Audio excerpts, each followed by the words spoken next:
All right, what's going on, everybody? Welcome back to another episode of Let's Talk. My name is Spencer, and in this week's podcast, I'd like to break down my ranking of every single one of the Marvel Cinematic Universe movies. These movies have been a huge part of my life for the past decade. I remember going to see the first Iron Man movie with my mom in theaters. And back then, superhero movies weren't as huge as they are today. So it was like Iron Man, this brand new character that I've never even heard of, is in a blockbuster movie with Robert Downey Jr. Like, this could be good. And it turned out to be incredible. And here we are 10 years later with 19 films that I'm going to be ranking today. So I'm going to go from worst to best. And please keep in mind that this is entirely my opinion. And if you guys don't agree with me, leave a comment below. Let me know what your ranking of these films would be. And I am a little biased because there are a couple of films that I enjoy more than others, mostly because of the actors or the directors, not entirely because of the story of the film. Like, my number one pick is probably going to upset a lot of people, but it's just because I love the character and I love the way that that film treated that character. Without further ado, let's get into the list. Before I get into the list, if you guys don't like this type of podcast, tune in next week. We'll be talking about something a little less nerdy. I haven't decided the topic for next week, but this week's gonna be a lot nerdier than the last two podcasts. So if you guys aren't into this kind of thing, just come back next week and it'll be better. All right, starting off the list at number 19, the worst movie in my opinion is Thor 2: The Dark World. This film for me is it's not terrible. Like, it's not great, but it's not terrible. I remember the weekend it came out. I didn't want to go see it because I had seen all the trailers and I was like, okay, it's another Thor movie. They're basically just wasting time until Avengers 2 comes out. I don't have any real desire to go see this movie, but my dad wanted to go see it with me, so then I went and saw it. And I walked out of the theater feeling like, well, I'm exactly the way that I was before walking into that movie. With some of the films higher up on the list, it's like I walked into that theater expecting certain things, and then I leave the theater a changed man. Like, it's in like the top 10 films and up, all of those movies changed my life. Like, they're insane. Thor: The Dark World had zero impact on me. It's like, wow, that's another Thor movie. For each of these, I'm going to go through some pros and cons. So the pros for Thor: The Dark World is that it's only 2.5 hours long. No. I'm actually going to pull up the Wikipedia page here so I can figure out exactly how long it is.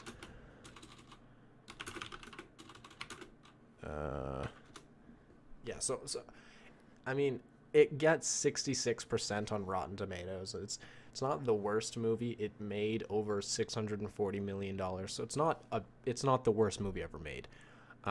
The good is Chris Hemsworth's performance as Thor. I find that through his series and through the Avengers movies, Thor has become one of my favorite characters, whereas in his first movie, I was like, this is terrible. He's like a rip-off Hamlet. He's got a terrible haircut, and he wears a stupid armor, and he's too old-fashioned, and he doesn't really fit with the Marvel heroes. This movie helps that a little bit. He got a bit more of an ultimate, like from the Ultimate Comics, he got a little bit more of that look with the longer hair. And I feel that he fits with the character a little bit better in this film. Also, thank God this was Natalie Portman's last performance in the Marvel Cinematic Universe, because she just looks so bored in this movie. And the villain was completely forgettable. Malekith, I think his name was. I can't even remember, because Loki stole the show. Again, Tom Hiddleston as Loki is another high point of this film. And his fake-out death, I think it was this movie where people started to realize, like, okay, if you die in the Marvel Universe, it's not real because everybody's coming back. Like, the movie before this, Iron Man 3, I don't think there was any deaths.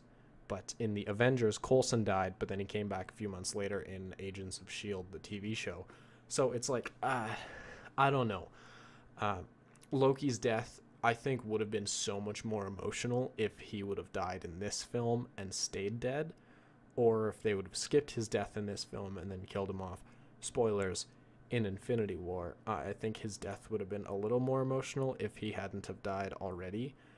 But anyways, this movie was not great.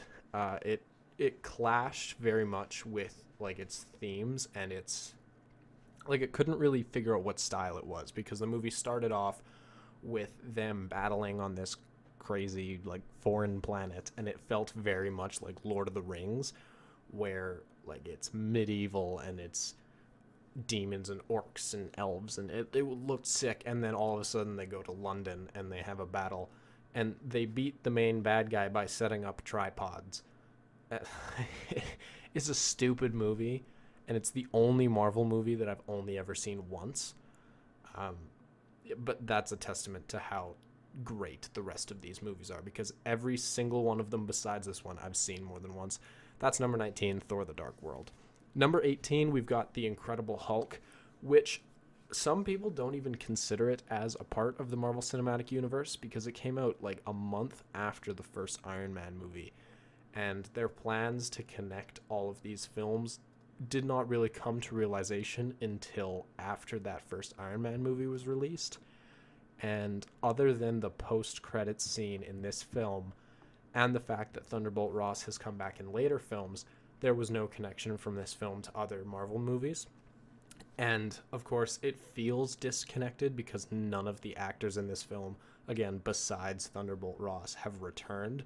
Like, Edward Norton as the Hulk, I find wasn't a good fit. I grew up reading Hulk comics with, like, the original Steve Ditko and Jack Kirby art. So I had a certain vision of what Bruce Banner should look like, and Edward Norton was not the right actor. He belongs in Fight Club and Fight Club only.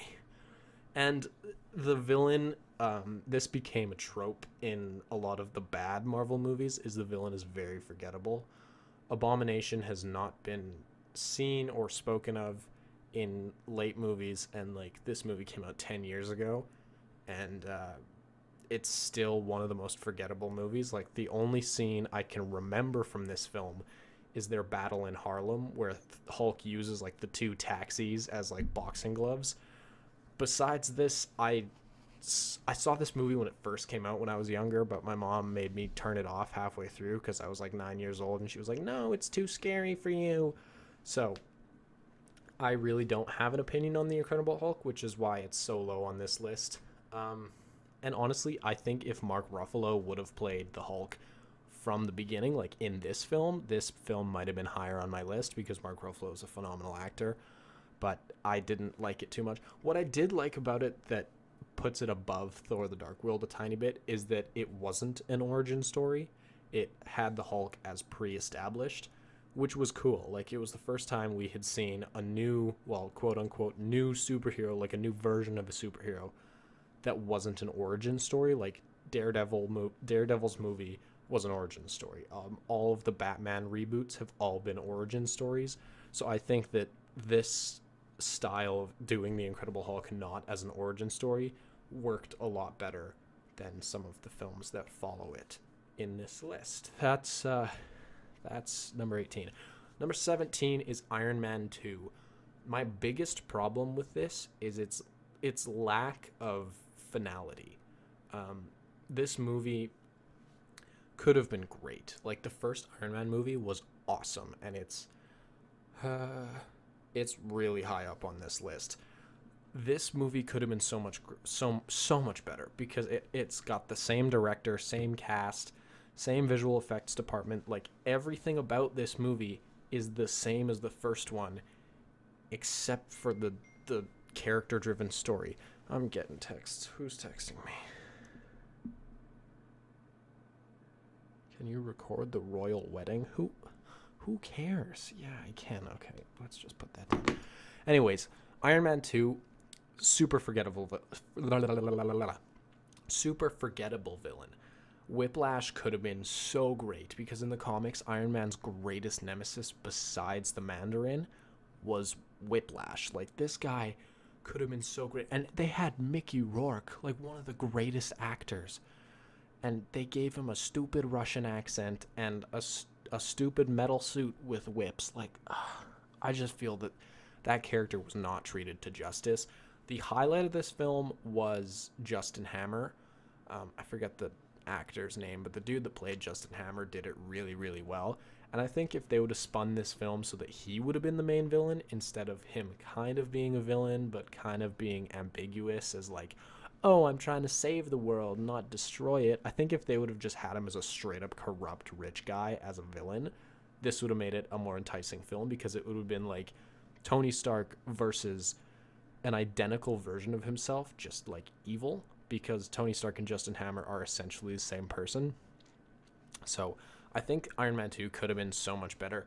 Also, like, there's so many plot threads that it opened up that it never really finished. Like, it was essentially a commercial for the Avengers, and then most of those plot threads were finished in the Avengers. I don't know. It's just, it's a movie that, like, it fits near the bottom. It's not the worst because Robert Downey Jr. just automatically, if he's in a movie, it makes it better. But I don't know. I just feel like this film was just a waste of time while they were waiting for the Avengers to finish filming so that they could release it. Oh, excuse me. Moving on to number 16, we've got Thor, the first one. This movie, when it was announced, I was not excited at all. I thought, how are they going to make a movie that's good about a dude that swings a hammer around and then flies? Like, that seems like the stupidest idea to me. Everything about Norse mythology seemed like it would not fit in a comic book movie to me. And the fact that it was being directed by Hamlet, like the dude that played Hamlet in the terrible 90s movie, like, what? How could you make a good film about that? But then Kenneth Branagh, the guy that played Hamlet, he hired Chris Hemsworth. I was thinking, like, he's this Australian dude that, like, short hair, looks like a surfer dude. Like, how is he going to be Thor? And then they hired Tom Hiddleston as Loki, and I was like, what? How is this movie going to work? And it did. Like, it wasn't fantastic. There's no way that this movie is perfect. Like, it's essentially Wonder Woman, but just worse. Like, if you think of it and compare the two. So hero lives, let's say, away from regular human civilization.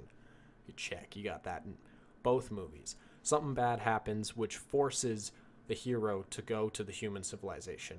Check. Both of those things happen.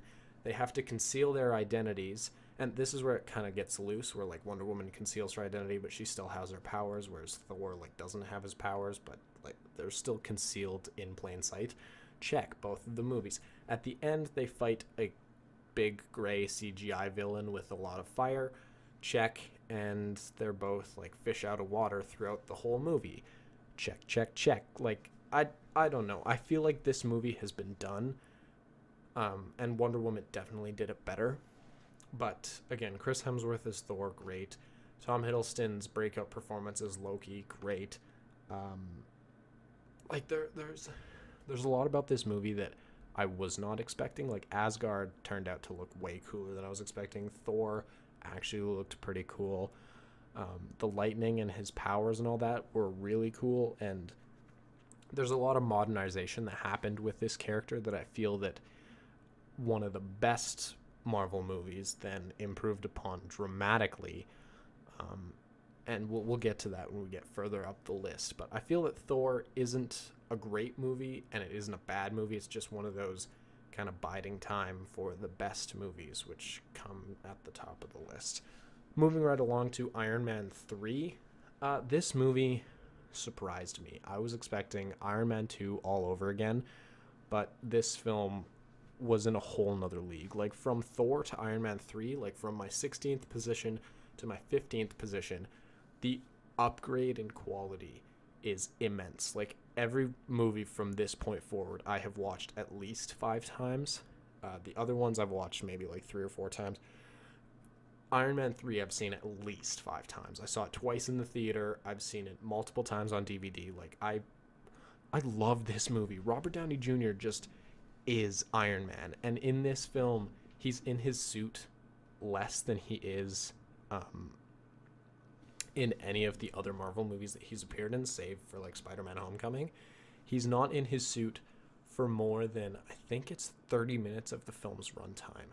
And that's just a devotion to like how phenomenal RDJ is as Tony Stark and how great Tony Stark has become as a character.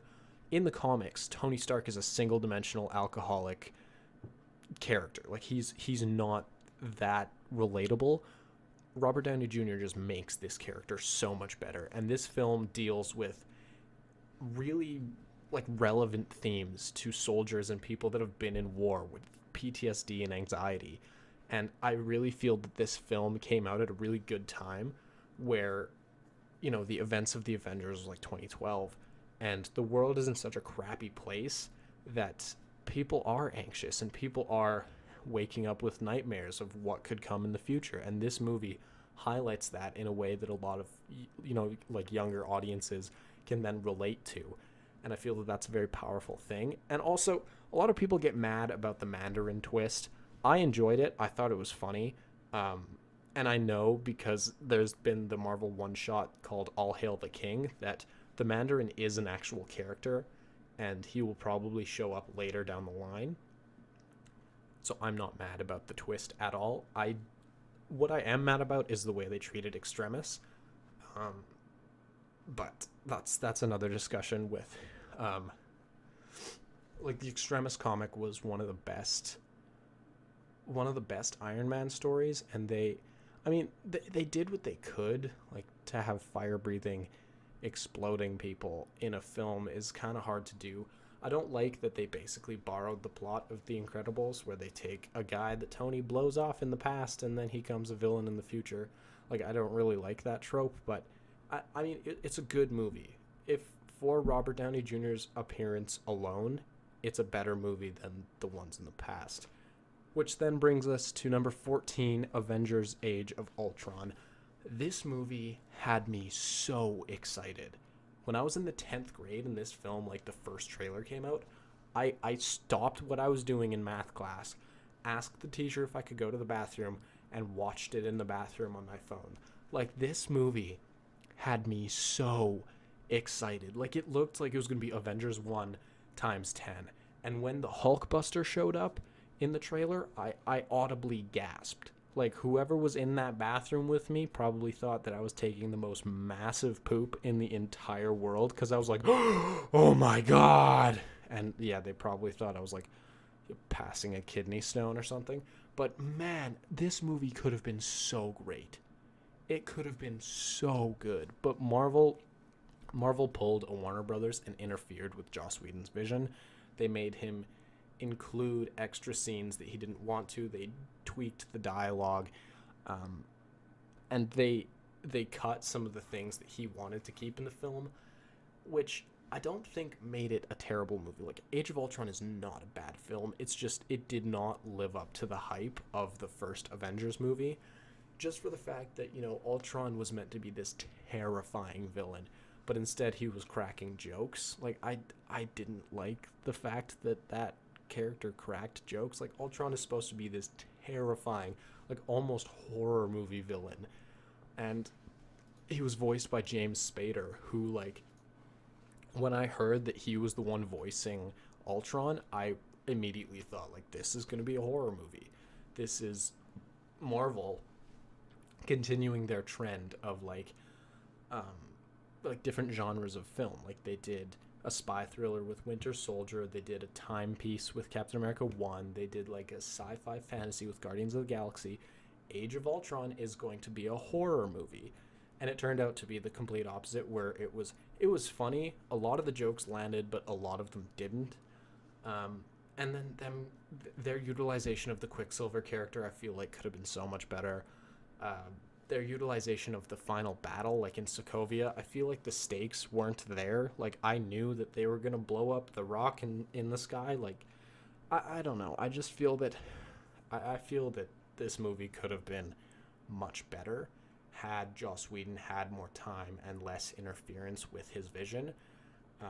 I feel like this film could have been phenomenal, but it wasn't. It was just good. Like, it wasn't great. It was just good. Moving right along to another movie that I think is just good and not phenomenal is Ant-Man. Now, again, this is a movie that when it was originally announced, I almost shit my pants.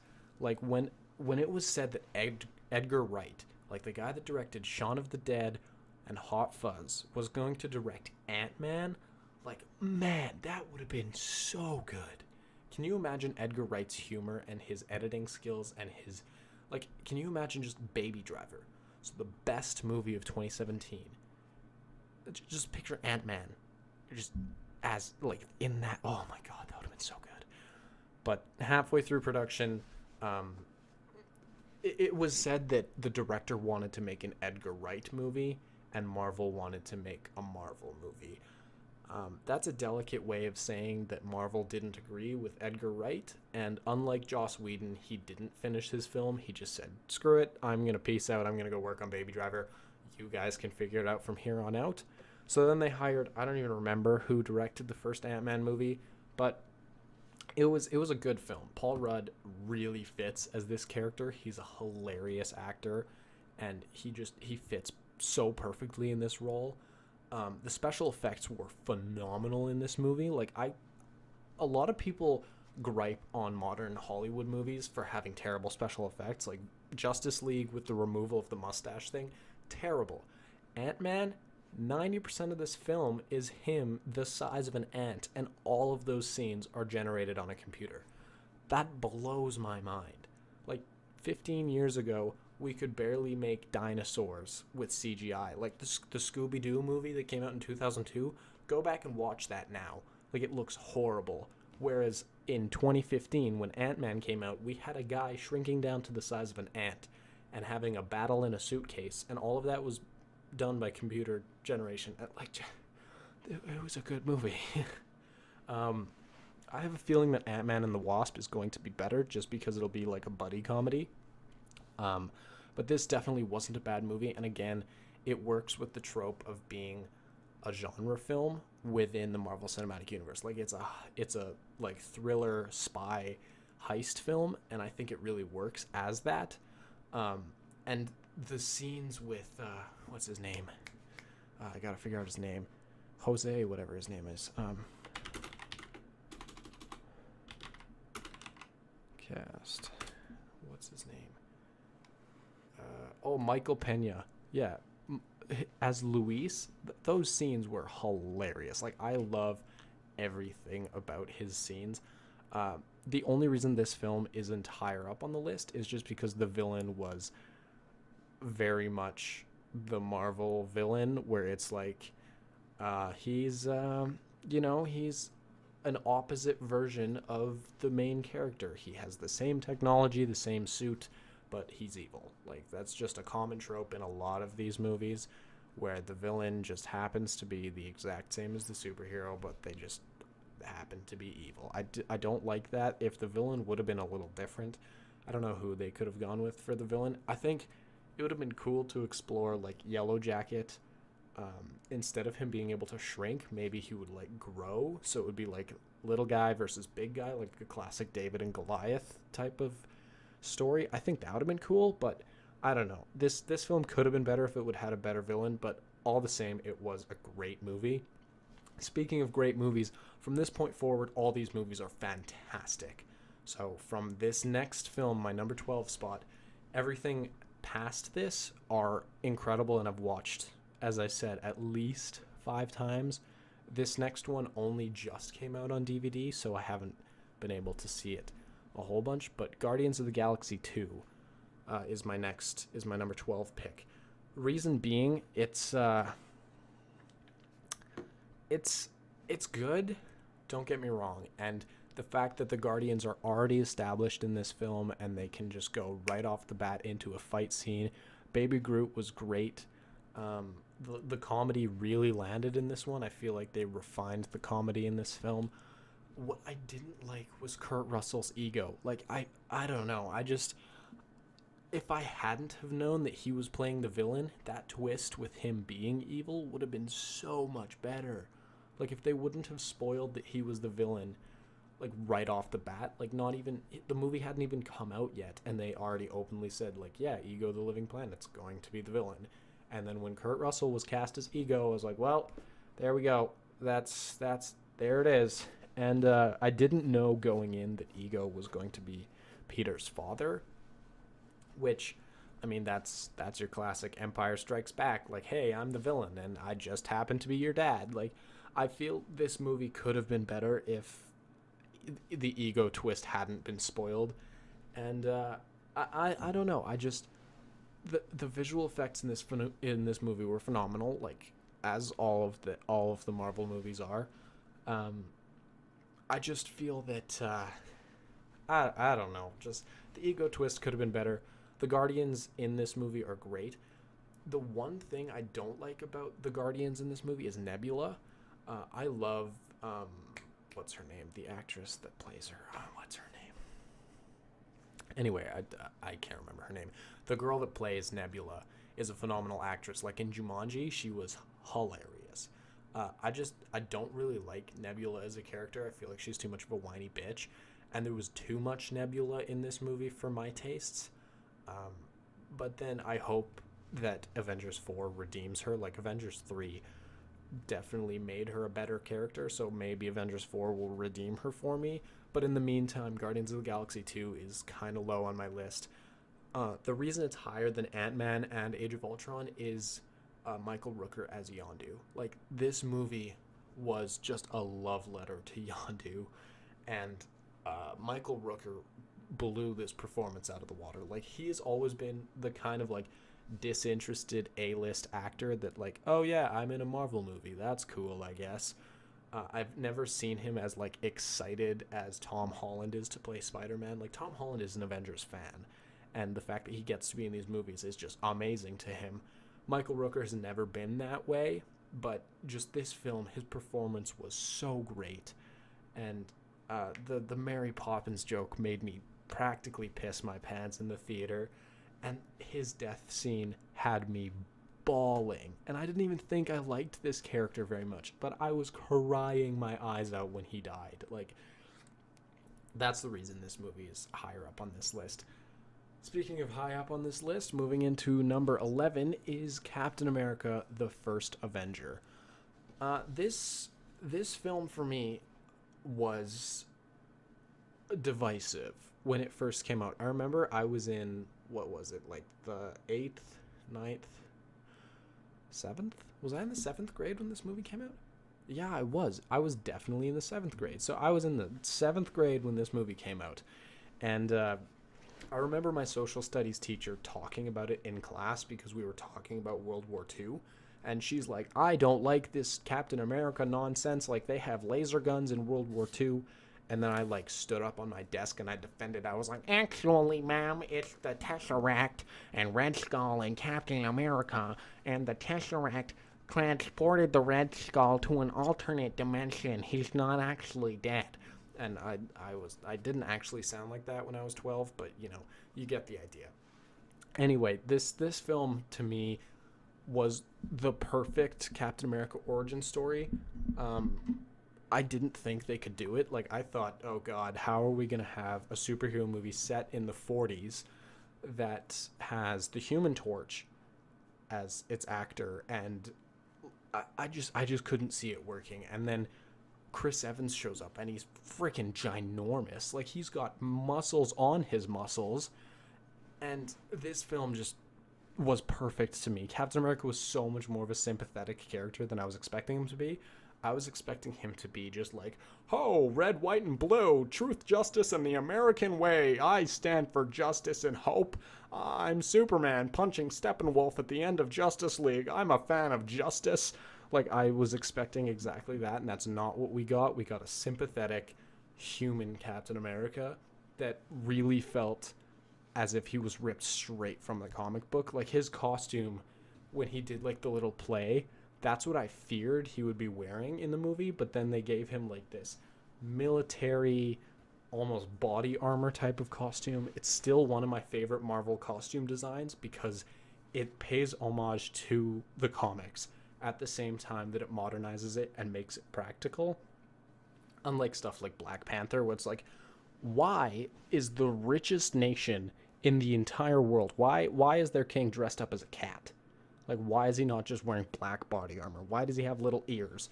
Does it let him hear better? Like, I get it that they like panthers, but why? Captain America, none of that sentiment. His shield had a real purpose. The way that they developed him using it, I feel works great. And it really, like, his arc, more than any of the other characters in the MCU, his arc over all of the movies that he's appeared in has been the most, like, he has evolved and changed the most.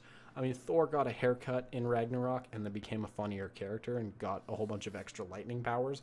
But Captain America, just as a character, has changed so much since his first film that going back to it today makes it so much better of a movie. When it first came out, it wasn't fantastic. It was a decent movie with, I mean, there wasn't a ton of action in it. The most action-packed part of the movie was a montage of him going through World War II. It could have been better. It could have been handled a little bit better in that sense. But going back to that movie now, after seeing Civil War and after seeing Winter Soldier and Infinity War, it makes Captain America 1 so much better of a film. That's why it comes in at our number 11 spot. I gotta speed up here. I gotta get to work in like half an hour, so I'm gonna speed through these next ones. Number 10, Doctor Strange, simply for the fact that it's Benedict Cumberbatch with an American accent, and the visual effects. If I would have been high when I saw that movie, like if I would have taken LSD before seeing that movie, I would have died, because walking into that movie sober and straight as a hockey stick, like I still died because I felt like I was on LSD. Like, what were those visual effects? That was the most insane movie to watch in IMAX. I wish I would have bought like the extra $20 ticket to sit in one of those chairs that like moves around, just to feel like it was inside that movie. Like, watching that film in VR would give everybody a stroke. Like, you would just die. Like, ugh. This also suffers from like the whole Marvel villain problem, where they take a mirror image of the protagonist and make them the antagonist. But I feel that the final fight scene with the time manipulation in the time loop, where the Dormammu have come to bargain, that was phenomenal. And that scene alone makes this movie the number 10 spot, just for that scene alone. And also, the performances in the film were all fantastic. The humor, this is where Marvel's humor really started to land for me. Films before Doctor Strange were always funny, but a lot of jokes never landed. The Beyonce joke with, like, it was such a subtle thing. Like, okay, Beyonce, I almost peed my pants laughing. Like, it's not even supposed to be funny, but it really, really was. And the twist with the Eye of Agamotto being a time stone, they didn't emphasize that, oh, there's an Infinity Stone in this movie. It was just a throwaway line. I really liked that. And I don't know, just this film was great. The introduction of magic into the MCU was meant to be a big event, and in my opinion, Doctor Strange was a really big movie, although it didn't do super well financially. It did okay critically, but a lot of people like to put it kind of like where I put it, in the middle of their ranking lists, just because there are so many movies that are better. Speaking of which, number 9, Guardians of the Galaxy 1. This film was a surprise for me. When it was announced, I was like, okay, Marvel is out of ideas. They're making a talking raccoon and a tree that says, I am Groot, the main characters, alongside a blue dude, a green chick, and Chris Pratt. Like, this movie, from the get-go, I was super skeptical. I was thinking, man, this is the end of Marvel. Like, they were doing so good up until this point. They had Captain America, the Winter Soldier. Like, oh man, they had some good movies. And then they did this? Like, what? They're trying to be Star Wars? Like, I didn't understand. And then I saw the movie and I understood. This movie was funny. action-packed, emotional, had the best soundtrack of any Marvel movie except for the next one up on my list. Like, this movie changed the game for Marvel. Like, it went from being, oh, we're grounded. Iron Man built his suit because he has shrapnel in his heart. Captain America's only huge because there was a super soldier program and it wasn't just like a freak accident. Thor is actually an alien, not a god. And it was all kind of grounded. Guardians of the Galaxy was like, nope, screw that. We're going to have legitimate spaceships and lasers. And we're going to have a blue dude with a power stone. And I love this movie. The dance off at the end, I recreate that almost every day I'm at work with my buddy Gavin. Like, we just start singing, ooh, child, things are gonna get easier. What are you doing? And then we have a dance off, and it's great. And the fact that this film introduced the mainstream to the Guardians of the Galaxy, and then characters like Drax have become my favorites in the Marvel Cinematic Universe is great. Like, I love that. And also the tease at the end of being like, oh, you're only half human. What could you be? I honestly thought that they were going to twist it and make Star-Lord into like half Nova so that he would then become the Nova character. I thought that would have been cool, but they didn't do that, unfortunately. But I don't know. There's just so much about this film that really landed for me and really worked. And that's why it's at my number 9 spot. Also, the villain wasn't the greatest, but it gave us more Thanos, which I liked. So, yeah, Guardians of the Galaxy, number 9. Number 8, this is going to make a bunch of people mad, but Black Panther. No, it's not my number 1 spot. And yes, it has one of the best villains in the whole Marvel Cinematic Universe. And yeah, it's a movie about, it's a movie about African culture and how important it is to always be inclusive. And I get it. This movie is incredibly culturally significant, and I'm not trying to take away from that. But if you take that away from the movie, if you look at it simply as a superhero film, there's a lot of things that don't really land for me, that don't make it the best movie ever. There are definitely a lot of things going for this film. Chadwick Boseman is a phenomenal actor. Michael B. Jordan is one of my favorite actors of all time, and he blew it out of the water in this film. The storyline is incredibly significant, especially today with injustice everywhere. And the performances in this film, the technology in this film were so incredible.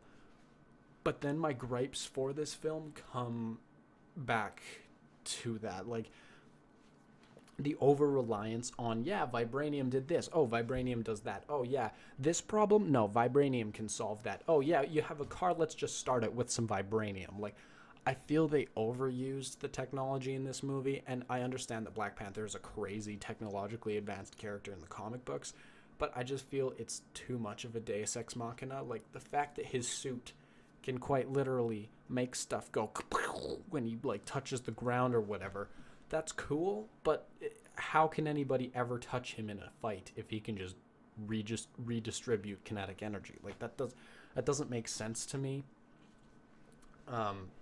But as a film, this is phenomenal. Like, the performances are all incredible. The message that this film conveys is beautiful.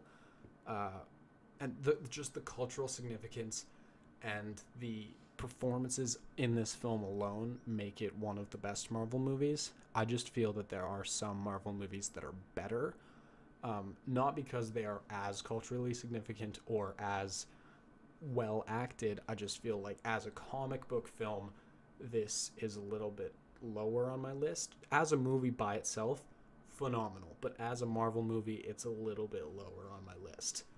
Coming into number 7, we have the movie that started it all, Iron Man 1. I'm just gonna stretch here 1 second. Yep. Okay. Iron Man 1.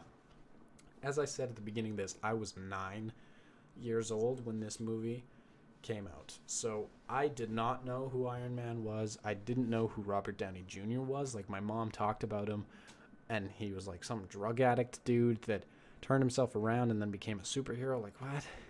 I saw this movie and it changed the way I saw superheroes. I thought that, you know, showing up to school with an Iron Man lunchbox was about to become cool versus the year before where I got teased and they put it in the mud because I had a superhero lunchbox.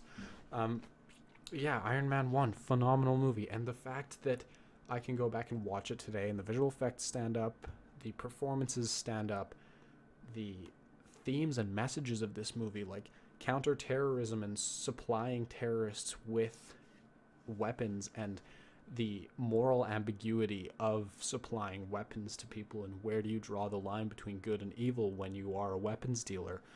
That is a message that continues to boggle me. Like, how is it that that film is still relevant today? It's 10 years old. That can't be said about a lot of movies that were released in 2008, which makes Iron Man 1 an incredible film. And it is the grandfather of the Marvel Universe. Like, you cannot argue that Iron Man is a phenomenal film simply for the fact that if it wasn't, the Marvel Cinematic Universe wouldn't exist. If that movie would have flopped, like if Iron Man 1 would have done what Batman v Superman did and just like tried to start the universe in one movie, wouldn't have worked. The only reason Iron Man 1 works is because it's Iron Man and that's it. Moving on, I have to hurry up here. Moving on to number 6, we got Captain America the Winter Soldier. Don't really have to explain this one. The Russo brothers are phenomenal directors. The thriller aspect of this film, the intensity of this film, the suspense in this film are all phenomenal. The Winter Soldier twist, if you could call it that, didn't work for me simply because I can recognize Sebastian Stan's face even if he's wearing a ski mask. Like, that didn't make sense to me, and in the marketing they like showed his face, and I don't know, I just feel that a twist could have been handled a little bit better. But besides that, this movie made Captain America go from like a guy wearing tights fighting aliens to the best Avenger. Like, he was my favorite Avenger for a period until this next film that I'm going to talk about. But Captain America went from being the worst to the best Avenger, in my opinion, after the Winter Soldier. And it sets the stage for Civil War, which was a phenomenal film. So again, kind of like Iron Man, if Winter Soldier wouldn't have done as well as it did, the Marvel Cinematic Universe wouldn't be where it is right now, because that movie did so much in terms of the overarching plot, and it changed Captain America as a character. It introduced him to the normal world, and the humor in it was phenomenal. Anthony Mackie as Falcon is hilarious. I love Anthony Mackie, and to see him in a Marvel movie is great. So I just love The Winter Soldier. I'm probably even going to go watch it tonight just because I've been talking about it, and it makes me want to go watch it now. Number 5, we got Thor Ragnarok, the by far funniest Marvel film, directed by Taika Waititi, who everybody thought was like, who is this guy? He's directed 2 indie films. Like, what? How is he going to make a Thor movie good? And he did. Like, they took Thor from literally the bottom of my list to the number 5 position. Like, Thor Ragnarok was such a good movie. I absolutely loved it. I don't know, just the humor and the way they treated the Thor character. They finally made him as powerful as he should be. The underarching Hulk storyline, and then the Planet Hulk storyline, and Ragnarok itself, and Cate Blanchett as Hela. Like, this movie just works in a way that none of the other Thor movies did, and it really set the stage for Infinity War, because Infinity War picks up right after where Thor Ragnarok leaves off, and it's such a quick change from like super funny movie to super dreadful, like, holy shit, the world is ending type of movie, that I don't know, I just love Thor Ragnarok. We'll see how it stands up to the test of time, because, 5 years from now I might not find the jokes as funny, but right now I'm someone that loves to do improv, and so when I watch a movie that I can tell a scene was improvised, I immediately love it, and 85% of Thor Ragnarok was improvised, which is why I find it hilarious. moving on to our number 4 position, the latest Marvel Cinematic Universe movie, Avengers Infinity War. This is not at the top of my list. If you guys are wondering why, go watch the video essay I posted 2 weeks ago about why Avengers 4 needs to be the best. Infinity War. The coming together of over 60 Marvel characters into a 2.5 hour long breakneck pace, fantastic assemblage of characters. Like this movie was great. Please don't get me wrong. It's in my number 4 position, and everything past 10 I've watched dozens of times, except for Infinity War. I've only seen it once. I'm gonna go see it again on Monday. My opinion on it might change after a second viewing, but upon my first viewing, just the way they treated some characters made me so happy. Like, Drax was hilarious in this film. Tony Stark, hilarious. Spider-Man, my God. Spider-Man in this movie was the star of the show in every scene he was in. Thanos being the protagonist of the film and having him actually accomplish his goal at the end was incredibly bold on Marvel's part, and I very much appreciate them making that move, although I do have some gripes with the way the film ended. I loved the movie for what it was, which was an assembly of 10 years of Marvel history and characters. And every single plot thread from the Marvel Cinematic Universe is referenced to in this film. And I loved it. I'm ranting because I really gotta hurry up. I gotta get to work in like 15 minutes. So Avengers Infinity War, number 4. Avengers 1 is the number 3 spot. The first Avengers movie, the coming together of the original 6 Avengers, which funnily enough were 6 of the people that were left alive in Infinity War. I wonder if that has anything to do with the plot of Avengers 4. Probably. Avengers 1 was a movie that a lot of people thought wouldn't work because you can't have 6 superheroes in one movie that like works. Like, look at Spider-Man 3. They only had 3 villains and the movie was terrible. How can you have 6 superheroes all fighting for screen time? And they pulled it off. And because they pulled it off, we now have Infinity War with over 60 characters fighting for screen time. And it still works. Just because Marvel has given such care and attention to these characters that everything lands. Like, everything about this movie is perfect to me. They killed all of the Chitauri Phantom Menace style when they blew up the mothership, but this film came out at a time when people thought superhero movies were just like, it's either The Dark Knight or it's, funny Marvel movies, and that's it. It's never going to be anything more than just, I go to the theater, watch it, come home, and then never think about it again. No, this movie changed the game. Like, the fact the Justice League came out last year is a testament to superhero team-up movies are incredible. And the fact that Marvel has had 4 of them up until this point is, like, that's just a testament to that. And I don't know, Avengers 1 is by far my favorite superhero team-up movie, and always will be. That's that for number 3. I don't have any time. Number 2, Captain America Civil War. This film did so much. It divided the Avengers. It introduced Spider-Man and Black Panther. Spider-Man, incredible in this movie. And Black Panther, a character that I didn't think would work, they made him work. I'm gonna sneeze. Oh God. It's not coming. Come on, sneeze. Get out of my face. Come on. I have to fit. Okay. Okay. Excuse me.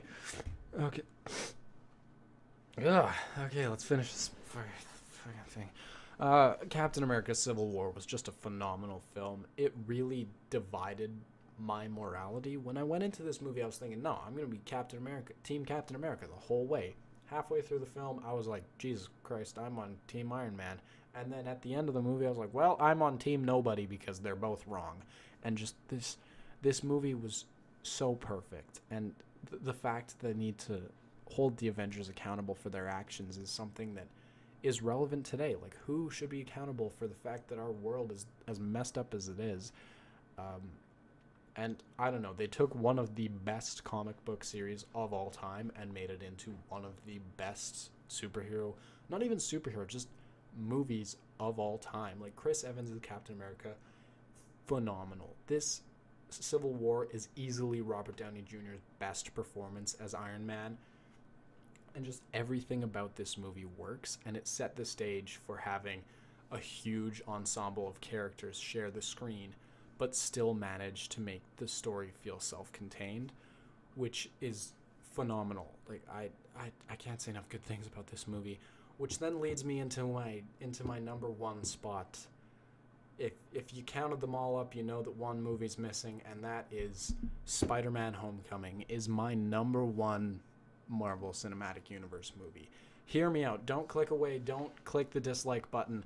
I know that a lot of people think that it's a lackluster movie. There's a lot about it that could be better. But man, if I have not seen a better Spider-Man movie. Like, Sam Raimi's original Spider-Man, it was okay. Tobey Maguire didn't fit for Spider-Man.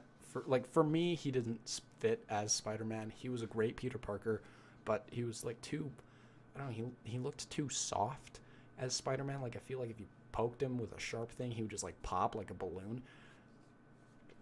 Spider-Man 1 was good. Don't get me wrong, that was a good movie. Spider-Man 2, phenomenal. Like, oh my god, that movie was so great. But I couldn't relate to a 30-year-old man pretending to be like a 16-year-old kid playing Spider-Man. Like, that didn't work for me. The fact that Homecoming has Tom Holland, who's in his early 20s, playing a high school kid, and he's short enough to be a 15-year-old, like, that just worked for me. And everything about this film is just, I love it because it's so relevant to me, because when it came out, I was graduating in high school, and I was struggling to fit in. I was struggling to figure out who I was, kind of like Spider-Man in the film. And the cold parenting from Iron Man just reflects, cold, authoritative figures in my life. And it's just, there's so much about this movie that I love. And the fact that Spider-Man hadn't been properly treated until this made this movie so much better. Like, the Amazing Spider-Man, yeah, it had some good web swinging, and Spider-Man was quippy and all that, but he wasn't the Spider-Man that I remember reading in the comics. This movie is just, they took a comic book and just threw it at a movie screen, and this is what came out of it. The Vulture twist with Vulture being Liz's dad, like, that blew my mind in the theater. And the scene in the car where the tension is just rising with them slowly realizing who the other person is. Like, everything about this film is utter perfection to me, and there will never, I don't think, ever be a Spider-Man film that is so monumental, in my opinion, than Spider-Man Homecoming. It says it in the title. Spider-Man came home to Marvel, and it's proof of Marvel knowing what the hell they're doing with their characters that this is at the top of my list, because never before have I felt this infatuated by a Spider-Man film. And it's mostly in part to Tom Holland's performance, to the writing, to the director, to the villain of the film. Just everything about this movie works for me. And I know that that's because I'm a teenager, just like Spider-Man. I'm a kid that has always loved Spider-Man. He's always been my favorite Marvel character, and he's my second favorite superhero. It's just, I love this character in this movie. And if you don't agree with me, that's fine. You don't have to agree with me. Leave a comment in the comment section below. I have to get to work like 5 minutes. Like, I had to be at work. I have to be at work in like 10 minutes, but I have to get ready. So I gotta go. Thank you all for listening. I will catch you all next week. I'm sorry this podcast was so all over the place. Next week, it'll definitely be a little more centralized around one theme. I was just testing something this week. If you guys like this type of content, please subscribe. If you don't like this type of content, please don't not subscribe. Like, just get subscribed anyway, because I might do some cool stuff later on down the road. Thank you guys for listening, and I will catch you all tomorrow for another 5 Things video. See you all later. Bye.